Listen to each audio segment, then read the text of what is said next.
Hi hello అండి, welcome to our channel Bharati's home flavours. ఎలా ఉన్నారండి అందరూ? నేనైతే చాలా బాగున్నాను అండ్ మీ అందరు కూడా చాలా బాగుండాలని కోరుకుంటున్నాను. ఈరోజైతే మన వీడియోలో వచ్చేసరికి ఒక మంచి 4 బ్రేక్ఫాస్ట్ రెసిపీస్ని చూపించబోతున్నానండి. అది కూడా పొద్దున్నే మనకి కొంచెం హడావుడిగా ఉంటుంది కాబట్టి కొంచెం ఈజీ వేలోనే ప్రిపరేషన్ చూపించబోతున్నాను అనమాట. అది కూడా అప్పటికప్పుడు ఇన్స్టెంట్గా చేసుకునే బ్రేక్ఫాస్ట్ రెసిపీస్ని చూపించబోతున్నాను. ఈ రెసిపీస్ చూసే ముందు మన ఛానల్ కనుక ఎవరైనా ఫస్ట్ టైం చూసినామంటే ప్లీజ్ సబ్స్క్రైబ్ చేయండి. అలానే పక్కన బెల్ ఐకాన్ కూడా హిట్ చేయండి. సో ఫస్ట్ అయితే నేను ఒక 4 బ్రెడ్ స్లైసెస్ని, నేనైతే నార్మల్ బ్రౌన్ బ్రెడ్డే ఎక్కువ యూస్ చేస్తాను అండి. సో 4 బ్రెడ్ స్లైసెస్ని ఇలాగా స్మాష్ చేసి ఇందులోకి యాడ్ చేసేసుకున్నాను. అలానే ఒక 4 పొటాటోస్ని బాయిల్ చేసి ఇలాగ తురుముకొని ఇందులోకి యాడ్ చేసేసుకున్నాను అండి. యాడ్ చేసేసుకొని రెండు కూడా బాగా కంబైన్ అయ్యేలాగా మనం ఇలాగా ముద్దలాగా కలిపి పెట్టేసేసుకోండి. సో ఇలాగ కలిపి పెట్టేసేసుకున్న తర్వాత ఇప్పుడు ఇందులోకి చాప్ చేసి పెట్టుకున్న ఒక ఆనియన్ని, అలానే ఒక క్యారెట్ని కూడా చాప్ చేసి ఇందులోకి యాడ్ చేసేస్తున్నాను అండి. అలానే కొంచెం బీట్రూట్ని కూడా యాడ్ చేస్తున్నాను అనమాట. చాలామంది ఏంటంటే పిల్లలు బీట్రూట్ తినడం ఇష్టపడరు కాబట్టి సో నేను దీన్ని గ్రేట్ చేసేసి ఇలా యాడ్ చేసేస్తున్నాను. సో ఇప్పుడు ఇందులోకి కొంచెం సాల్ట్, అలానే మిర్చికి బదులు కొంచెం కారాన్ని యాడ్ చేస్తున్నానండి. సో కారం అయితే ఇందులో కలిసిపోతుంది, వేరేయకుండా ఉంటారని చెప్పేసి. అలానే ఒక 1/4 టేబుల్ స్పూన్ ధనియా పౌడర్, అలానే కొంచెం గరం మసాలాను కూడా యాడ్ చేసేసుకొని ఇలాగా పిండిలాగా కలుపుకొని పక్కన పెట్టుకోవాలండి. ఇప్పుడు ఇందులోనే కొంచెం మనం చిన్న బాల్స్గా తీసేసుకొని ఇలా చేతి మీద అప్పాల్లాగా ఒత్తుకోవాలండి. మీకు ఏ షేప్ కావాలంటే ఆ షేప్లోగా మీరు ప్రిపేర్ చేసేసుకోవచ్చు. సో ఇలా అన్నిటినీ కూడా ప్రిపేర్ చేసుకోవాలన్నమాట. మనకి వితౌట్ ఆయిల్ ఏమీ లేకుండానే ఇలాగ ప్రిపేర్ చేసేసుకోవచ్చు అండి చక్కగా. అండ్ అలానే డీప్ ఫ్రై లేకుండా చక్కగా ఒక ప్యాన్ మీద ఇలా ఆయిల్ని బ్రష్తో ఇలాగ గ్రీస్ చేసేసి మనం ముందుగా ప్రిపేర్ చేసిన టికాస్ని వీటిపైన ఇలాగ ప్లేస్ చేసేసుకోవాలి. మనం వీటిని లో టు మీడియం ఫ్లేమ్లో పెట్టుకొని కొంచెం రోస్ట్ చేసేసుకుంటే బాగా కాలుతాయండి, లేదంటే తునిగిపోతాయి అన్నమాట. సో ఇలాగ లో టు మీడియం ఫ్లేమ్లో పెట్టుకొని ఇలా రోస్ట్ చేసేసుకోవాలి అన్నిటినీ కూడా. ఒకవైపు ఇలా కాల్చుకున్న తర్వాత ఇంకో వైపు కూడా ఒక 2 to 5 minutes ఉంచేసుకుంటే మనకి ఇవి చక్కగా ప్రిపేర్ అయిపోతాయి. సో పిల్లలకు కూడా వెజ్జీస్కి వెజ్జీస్, అలానే దాంతోపాటు కొంచెం డిఫరెంట్గా కూడా అనిపిస్తుంది అనమాట. సో చూసారు కదండి. ఇంకా సెకండ్ వచ్చే రెసిపీ వచ్చేసరికి ఏంటంటే ఇన్స్టెంట్గా ఎప్పుడు కూడా మనం రవ్వ దోశలు వేసుకుంటాం కదండి. సో రవ్వ దోశల్లో మైదా బదులు ఈరోజు మనం గోధుమ పిండితో రవ్వ దోశల్ని వేసుకోబోతున్నాం అనమాట. ఇప్పుడు దానికోసం ఒక బౌల్ తీసుకొని ఇందులోనే ఒక కప్పు సూజీ అంటే బొంబాయి రవ్వ, దాంతోపాటే ఒక కప్పు గోధుమ పిండి, దాంతోపాటు ఒక కప్పు బియ్యం పిండిని మూడింటిని కూడా ఈక్వల్ క్వాంటిటీస్లో తీసేసుకొని ఇలాగ మిక్స్ చేసేసుకోవాలండి. సో ఇలా మిక్స్ చేసేసుకున్న తర్వాత తగినంత సాల్ట్ని కూడా ఇందులోకి యాడ్ చేసేసుకోవాలన్నమాట. అందులోనే కొంచెం జీలకర్ర కూడా యాడ్ చేసేస్తున్నానండి. సో ఇలా యాడ్ చేసేసుకొని ఒకసారి మిక్స్ చేసేసుకొని పెట్టుకోండి.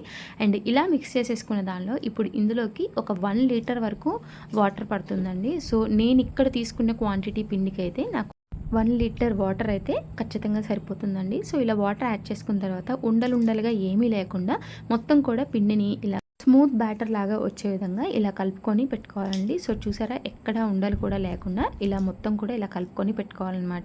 సో మనకి పిండి అయితే ఈ కన్సిస్టెన్సీలో ఉండాలండి. సో ఇలాగా కలుపుకొని పెట్టుకున్న తర్వాత ఇలా ప్యాన్కి నేనైతే ఇలాగ వేసేటప్పుడు ఎక్కువ ఆయిల్ యూస్ చేయను కాబట్టి కొంచెం ఆనియన్ని ఇలాగ మొత్తం కూడా ప్యాన్ మీద ఇలాగా ఒక 1/2 minute పాటు ఇలాగ మొత్తం కూడా స్ప్రెడ్ చేస్తాండి. ఎందుకంటే అక్కడక్కడ ఏదైనా గ్రీజీనెస్ ఉన్నా కూడా మనకి అతుక్కోకుండా చక్కగా వచ్చేస్తాయి కాబట్టి.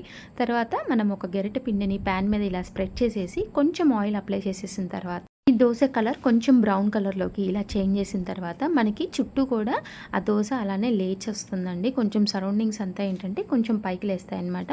సో అప్పుడు మనకి ఈజీగా రిమూవ్ అవుతుంది, అలానే చాలా క్రిస్పీగా కూడా ఇలాగా వస్తాయన్నమాట. అలానే మార్నింగ్ హడావుడి లేకుండా అప్పటికప్పుడు కూడా ఈజీగా ఈ దోశలు అనేది ప్రిపేర్ చేసేసుకోవచ్చండి. సో చూసారు కదా, ఈసారి అయితే మీరు తప్పకుండా ట్రై చేయండి. అండ్ ఇంకొక రెసిపీ వచ్చేసరికి ఈరోజు మనం వెజిటేబుల్స్తో ఒక మంచి దోశ రెసిపీని వేసుకోబోతున్నాం అనమాట. సో దానికోసం కూడా ఇలా బౌల్ తీసేసుకొని ఒక స్పూన్ ఆనియన్స్ని, అలానే ఒక స్పూన్ మిర్చిని యాడ్ చేసేసుకుంటున్నానండి. అలానే దాంతోపాటు నేను ఇక్కడ సొరకాయ తురుము పట్టుకున్నాను అనమాట. ఇది కూడా ఒక 2 టేబుల్ స్పూన్స్ యాడ్ చేసేసుకుంటున్నాను. 2 స్పూన్స్ యాడ్ చేస్తున్నాను.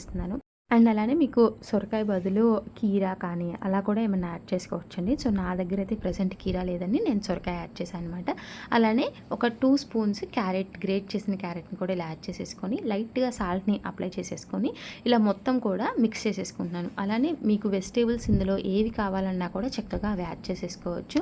అండ్ ఇందులో నేను ఇలాగా దోశ పిండిని యాడ్ చేస్తున్నాను. దోశ పిండి నార్మల్గా మనం ఒక కప్పు మినపగుండ్లకి 3 కప్స్ రైస్ని యాడ్ చేసేసి నేను బ్యాటర్ అనేది ప్రిపేర్ చేసేసుకుంటున్నాను అండి. సో ఎప్పుడు అలా దోశలు ఏంటంటే నార్మల్గా ఉంటుంది కాబట్టి సో ఇలాగ కొంచెం డిఫరెంట్గా ఉంటే బాగుంటుందని చెప్పి ఈసారి ఇలా ట్రై చేశాను అనమాట. సో ఇందులోనే మనకి కావాల్సినంత పిండిని యాడ్ చేసేసుకొని మిక్స్ చేసేసుకున్న తర్వాత ఇందులోనే కొంచెం జీలకర్ర అలానే కొంచెం కరివేపాకును కూడా ఇలా యాడ్ చేసేసి మిక్స్ చేసేసుకుంటున్నానండి.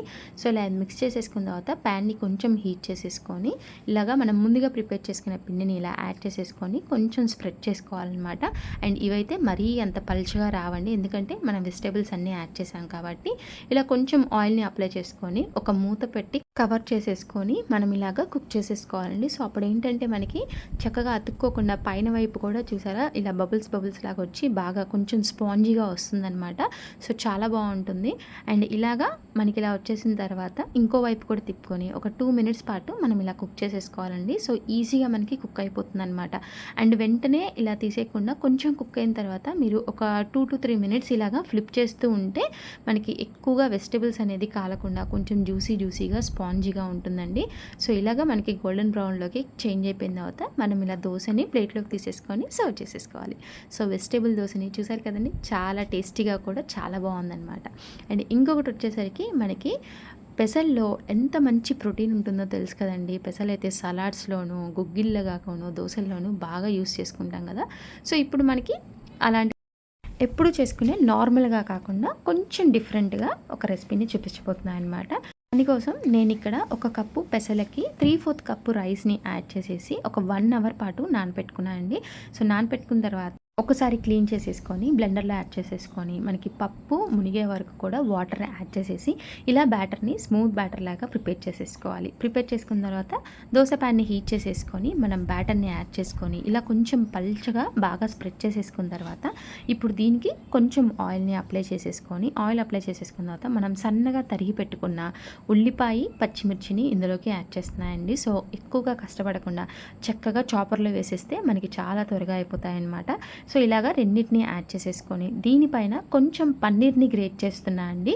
సో ఎక్కువ పన్నీర్ ఇష్టపడే వాళ్ళైతే కనుక దీనిలోకి పన్నీర్ ఎక్కువగా గ్రేట్ చేసేసుకుంటే ఎప్పుడు తినే రొటీన్ టేస్ట్ కాకుండా చాలా డిఫరెంట్ టేస్ట్ ఉంటుందండి. అలానే వెయిట్ లాస్ కానీ పొద్దున్నే ఎవరన్నా ఎక్కువ వెయిట్ కాకుండా కొంచెం డైట్లో ఉన్న వాళ్ళకి కూడా బాగా యూస్ అవుతుంది. ఎందుకంటే ఇది నేను ఒక్క దోశే తీసుకున్నానండి. బిలీవ్ మీ, అసలు ఈ ఒక్క దోశ తింటేనే నాకు కొంచెం హెవీగా అలా అనిపిస్తుంది. ఎందుకంటే మనకి పన్నీర్ ఆనియన్ మిర్చి కూడా యాడ్ చేసేసరికి టేస్ట్ చాలా బాగుందండి.